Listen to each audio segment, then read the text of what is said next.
여러분 안녕하십니까? 오늘은 불교에 대해서 생각해 보겠습니다. 자, 우리 불교는 여러분들이 잘 아시다시피 인도 지역에서 기원전 6세기경에 발생을 하게 됩니다. 자, 인도의 그 당시에 6세기, 기원전 6세기경 이 시대에는 많은 사상, 철학이 일어나고 있었습니다. 그래서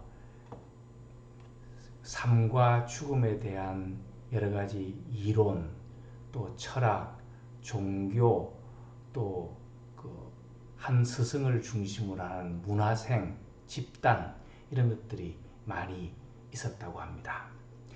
자, 그 사람들은 여러 가지 방법을 통해서 삶이 무엇이고 죽음이 무엇이고 어떻게 하면 행복하게 살아갈 수 있을지를 탐구하고 또 실천했던 거죠. 자, 그 방법으로는 고행을 택하는 사람들도 있었고 대화를 통해서 그 이론을 집대성하기도 하고요. 또 아까 얘기한 것처럼 한 스승 밑에 집단을 이루어서 수행하고 그 이론을 완성한 경우도 있고 또 요가 등 몸을 써서 그런 어떤 도를 닦는 수행을 하는 그런 경우도 있었다고 합니다. 자, 그래서 그 당시 사람들은 그 서로에 대해서 경쟁 심리도 없잖아 있었겠지만 서로 각자의 길을 가면서 삶이 무엇이고 어떻게 하면 잘 살 수 있는지를 수행해 나갔기 때문에 다른 사람들의 그런 어떤 그 수행 방법이나 이론이나 철학이나 종교나 이런 점들을 인정하는 관용의 정신이 발달하고 있었다 이렇게 보는 그런 견해가 많습니다. 서양의 어떤 그런 종교들은 서로 대립하고 누가 더 우월하냐 이런 것들이 많았다면 동양은 좀 더 관용적이었다 이렇게 얘기할 수 있겠습니다. 자, 석가모니도 그런 사람 중에 한 사람으로 인생이 과연 뭘까? 또 왜 인생은 항상 행복하지 못할까? 왜 사람들은 불행할까? 이런 것들에 대한 의문을 가지고 이 문제를 해결하기 위해서 출가를 해서 깨달음을 얻게 됩니다. 이것이 불교를 이루는 계기가 된 거죠. 즉 석가모니가 불교의 창시자입니다. 자, 불교는 다음에서 교리에서도 나오겠지만 대단히 심리학적이고 분석적인 종교다 이렇게 얘기할 수 있습니다. 즉 좀 더 과학적이고 인과관계를 명확하게 설명하는 데 뛰어나죠. 그래서 우리 인간의 마음이 어떻고 또 지금 우리가 마음을 어떻게 가지고 어떻게 작용하고 있는지 이걸 분석하고 거기에 따른 대책을 제시합니다. 또 불교는 비권위적이고 자각의 종교다 이렇게 얘기할 수 있는데 그거는 기독교가 하느님이라고 하는 절대자 신을 중심으로 해서 신의 계시를 받는 그런 입장이라면 불교는 그런 신이라고 하는 걸 전제하지 않고 인간 모두가 깨달음의 경지로 갈 수 있는 부처다 이렇게 봅니다. 자, 그래서 지금의 현재의 불완전한 모습은 연못으로 비유하자면 그 진흙물이 많이 떠 있고 쓰레기가 많은 그런 상태라서 그렇지 쓰레기를 치우고 진흙이 가라앉으면 고요하고 잔잔하고 맑은 그런 물이 되듯이 인간이 자기의 마음을 잘 닫고 수행하면 스스로 깨닫고 성찰해서 행복해질 수 있는 그런 존재다.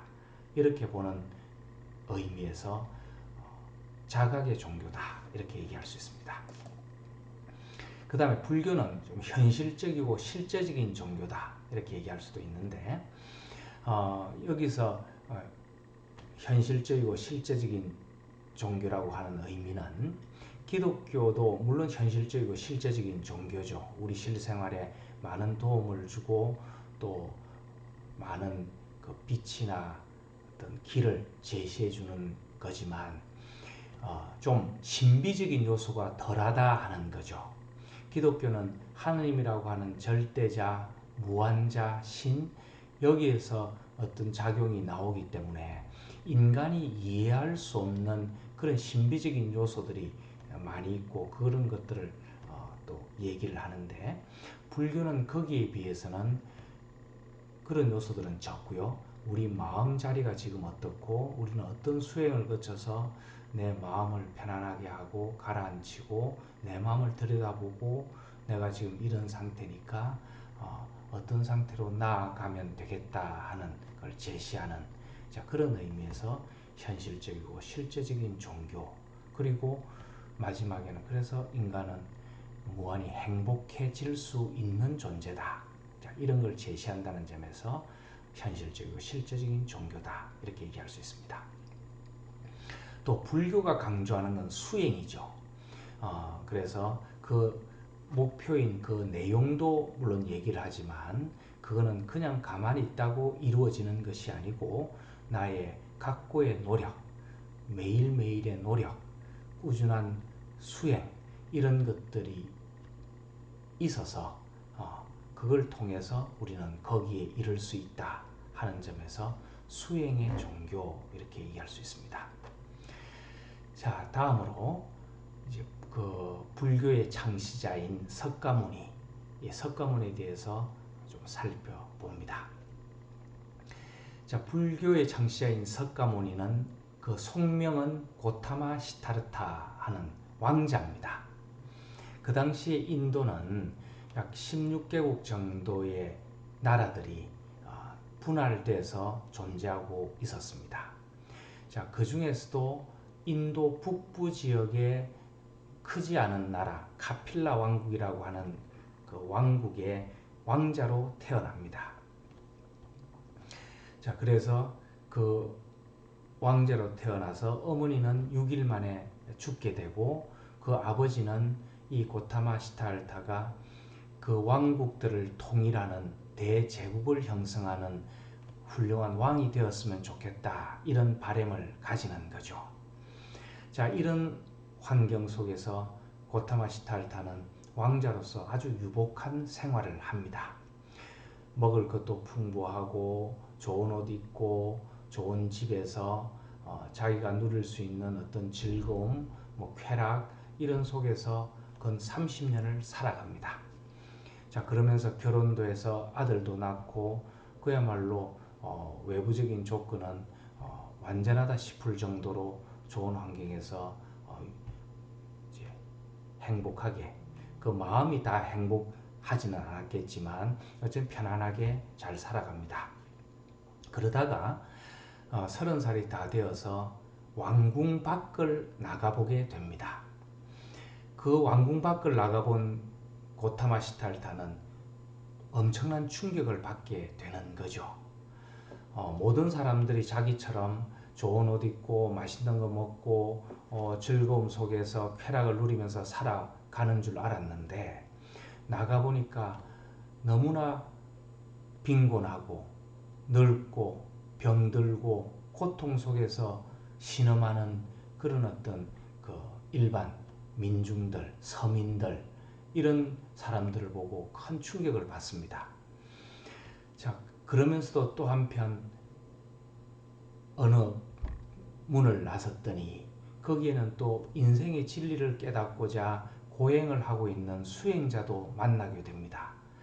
그러면서 고타마 시타르타는 느낀 점이 많아진 거죠.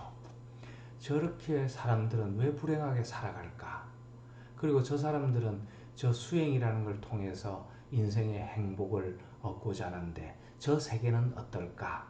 이런 이제 충격과 의문과 어떤 그 도전 의식을 받게 되게 되는 거죠.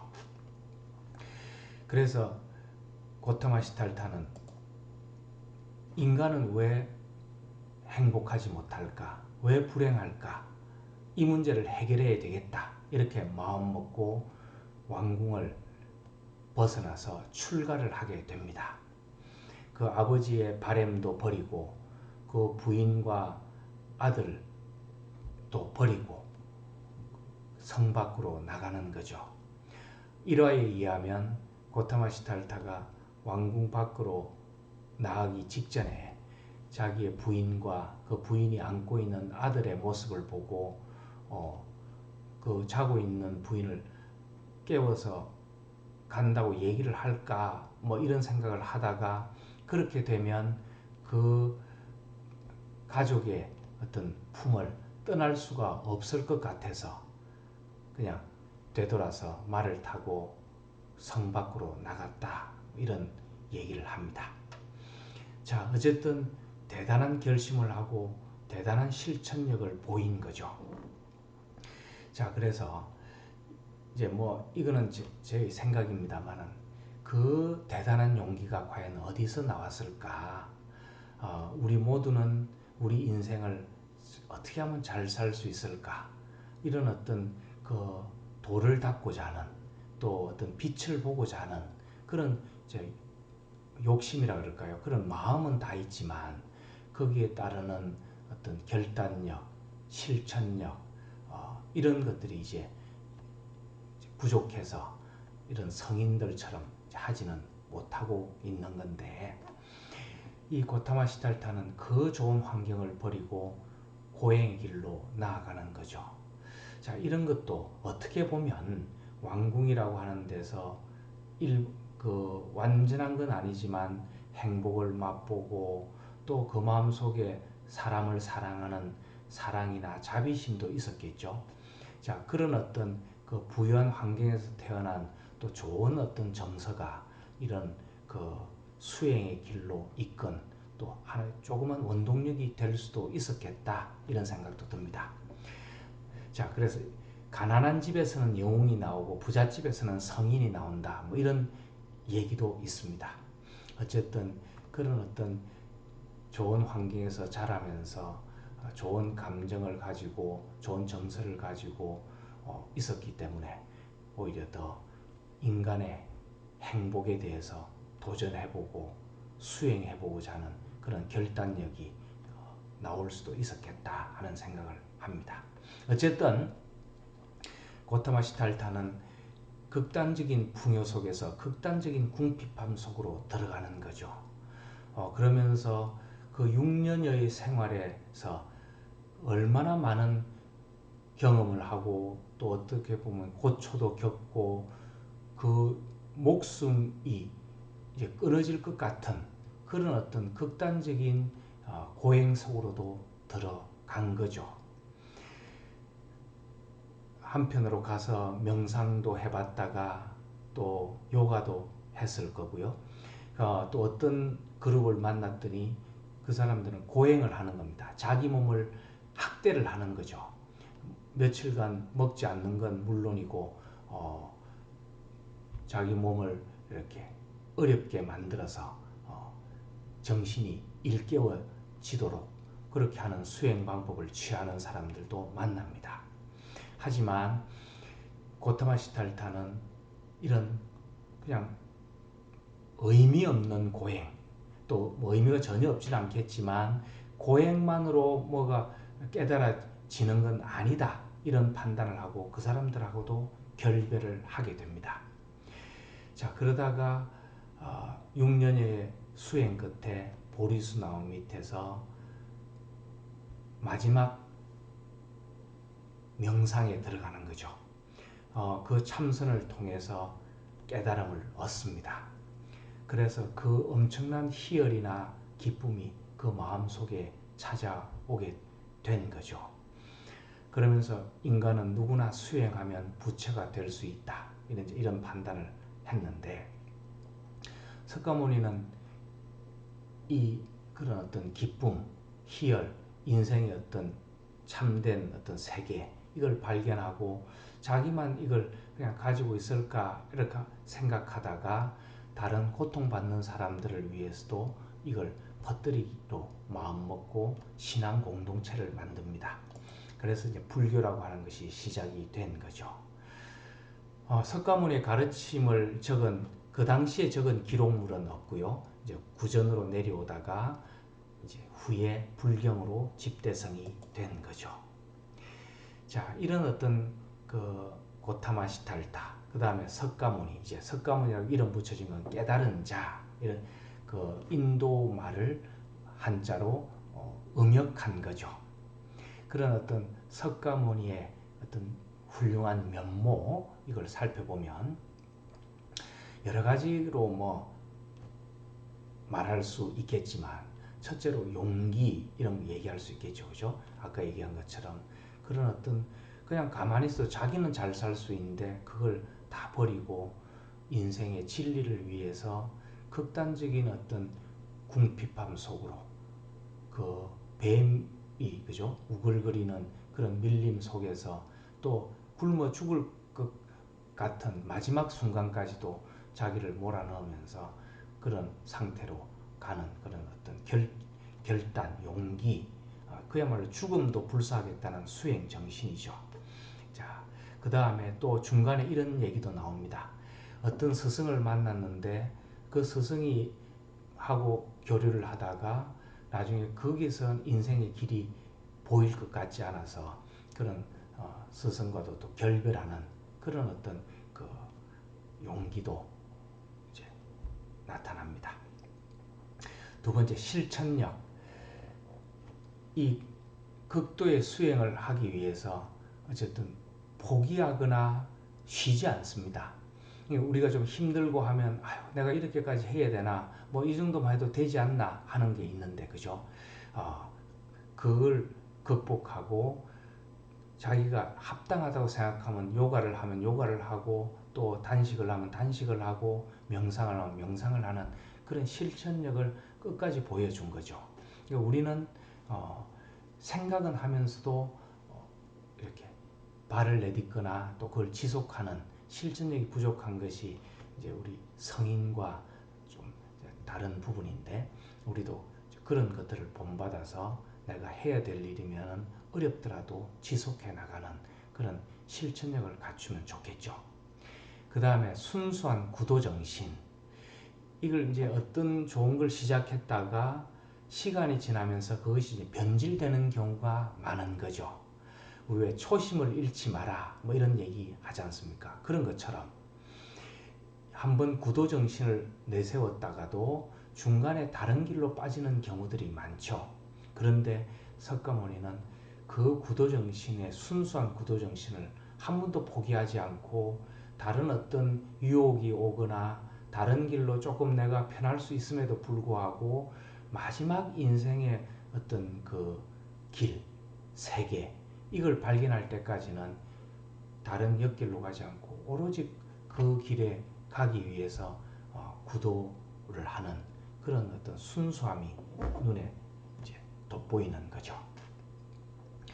그래서 아까 얘기한 것처럼 고행을 하는 경우를 보더라도 고행만으로는, 몸을 학대하는 것만으로는 이 도를 깨치지 어렵겠다. 그러면 또 그것도 포기하고 좀 더 나은 구도 길이에 무엇이 있을까? 이제 이걸 보는 거죠.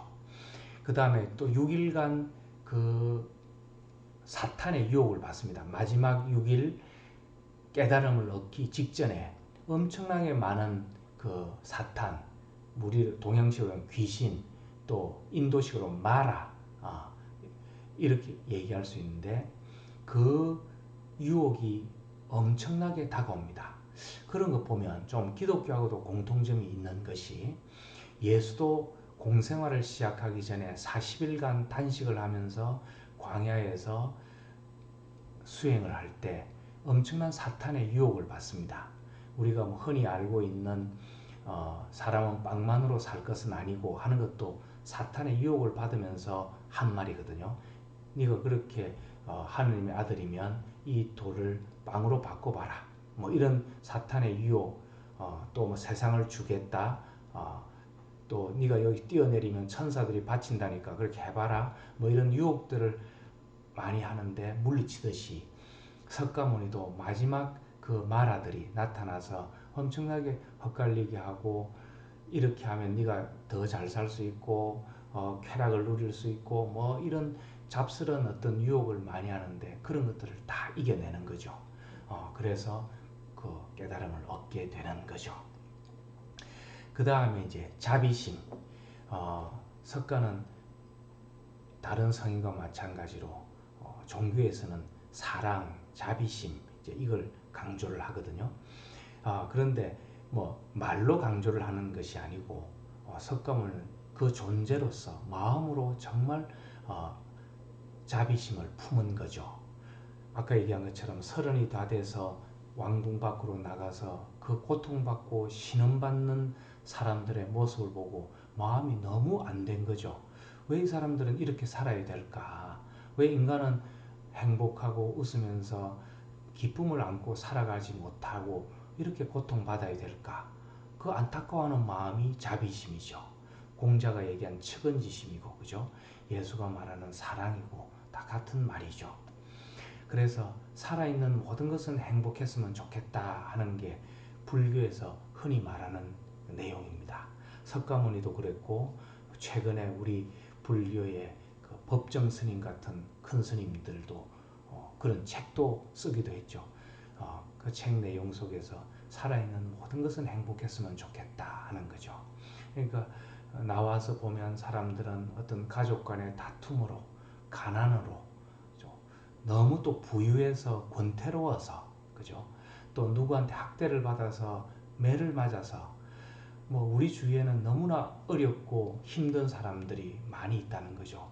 그걸 보고 마음 아파하고, 살아있는 사람들이 다 행복했으면 좋겠는데 저렇게 힘들어하니까 참 안 됐고, 내가 할 수 있는 것이 무엇일까? 이걸 생각하는 게 이제 자비심인 거죠.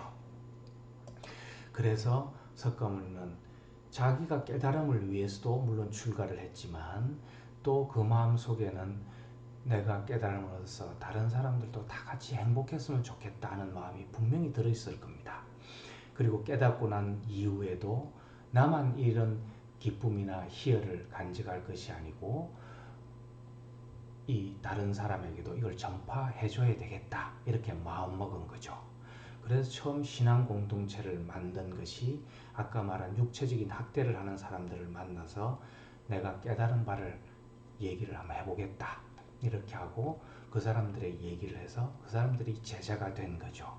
그래서 거기서부터 그 부처님의 설법을 듣고 많은 사람들이 제자가 되어서 널리 퍼져나가서 불교라고 하는 종교가 만들어지고, 그걸 통해서 사람들은 마음의 위로를 얻고 또 사물을 제대로 보게 되고, 내가 어떻게 보고 또 그 사물이 어떤 건지, 또 내가 그래서 어떻게 마음을 가져야 되는지, 이런 그 사물, 상황, 사건, 상태에 대한 제대로 된 이해를 한 거죠. 그렇게 이해를 해서 거기서부터 올바른 마음을 갖게 되고 행복해질 수 있었다, 이렇게 얘기할 수 있겠습니다. 다음 시간에 이어서 하도록 하겠습니다.